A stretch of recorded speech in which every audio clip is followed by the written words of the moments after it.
പുതിയൊരു വീഡിയോയിലേക്ക് സ്വാഗതം. നാളെ കൂടുതൽ ജില്ലകളിൽ അവധി പ്രഖ്യാപിച്ച് കളക്ടർമാർ. വിശദമായ വീഡിയോയിലേക്ക് കടക്കും മുമ്പ് ചാനൽ സബ്സ്ക്രൈബ് ചെയ്യാനും വീഡിയോ ഇഷ്ടപ്പെട്ടാൽ ലൈക്ക് ചെയ്യാനും ഷെയർ ചെയ്യാനും മറക്കരുത്.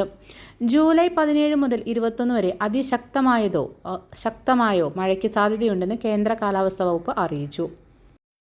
തൃശൂർ, പാലക്കാട്, മലപ്പുറം ജില്ലകളിൽ വ്യാഴാഴ്ച ഓറഞ്ച് അലേർട്ടും വെള്ളിയാഴ്ച അതായത് നാളെ ജൂലൈ 18 ഇടുക്കി, മലപ്പുറം, കോഴിക്കോട് ജില്ലകളിൽ ഓറഞ്ച് അലേർട്ട് പ്രഖ്യാപിച്ചിട്ടുണ്ട്. കാസർഗോഡ്, കണ്ണൂർ, വയനാട് ജില്ലകളിൽ നാളെ ജൂലൈ 18 വെള്ളിയാഴ്ച റെഡ് അലേർട്ടാണ് പ്രഖ്യാപിച്ചിരിക്കുന്നത്. കാസർഗോഡ് ജില്ലയിൽ കേന്ദ്ര കാലാവസ്ഥാ വകുപ്പ് ജൂലൈ 18 റെഡ് അലേർട്ട് പ്രഖ്യാപിച്ചിട്ടുണ്ട്. ജില്ലയിൽ കനത്ത മഴ തുടരുകയും പ്രധാന നദികൾ കരകവിഞ്ഞൊഴുകുകയും താഴ്ന്ന പ്രദേശങ്ങളിൽ വെള്ളം കയറുകയും ചെയ്തിട്ടുണ്ട്. ഇതിന്റെ പശ്ചാത്തലത്തിൽ ജനസുരക്ഷയെ മുൻനിർത്തി ജൂലൈ 18 വെള്ളിയാഴ്ച ജില്ലയിലെ എല്ലാ വിദ്യാഭ്യാസ സ്ഥാപനങ്ങൾക്കും ജില്ലാ കളക്ടർ അവധി പ്രഖ്യാപിച്ചു. ജില്ലയിലെ സ്കൂളുകൾ, കോളേജുകൾ, പ്രൊഫഷണൽ കോളേജുകൾ, കേന്ദ്രീയ വിദ്യാലയങ്ങൾ, ട്യൂഷൻ സെന്ററുകൾ, മദ്രസകൾ, അങ്കണവാടികൾ, സ്പെഷ്യൽ ക്ലാസുകൾ എന്നിവയ്ക്കും അവധി ബാധകമാണ്. മുൻ നിശ്ചയിച്ച പരീക്ഷകൾക്ക് അവധി ബാധകമായിരിക്കില്ല. കണ്ണൂർ ജില്ലയിൽ റെഡ് അലർട്ട് പ്രഖ്യാപിച്ചതിനാൽ കണ്ണൂർ ജില്ലയിലെ സ്കൂളുകൾ, അങ്കണവാടികൾ, മതപഠന സ്ഥാപനങ്ങൾ, ട്യൂഷൻ സെന്ററുകൾ എന്നിവയ്ക്ക് ജൂലൈ 18 വെള്ളിയാഴ്ച അവധി പ്രഖ്യാപിച്ചു ജില്ലാ കളക്ടർ.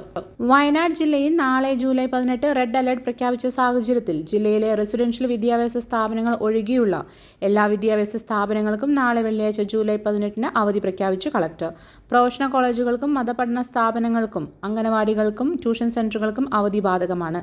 മുൻകൂട്ടി നിശ്ചയിച്ച പരീക്ഷകൾക്ക് അവധി ബാധകമായിരിക്കില്ല എന്ന് വയനാട് കളക്ടർ അറിയിച്ചു.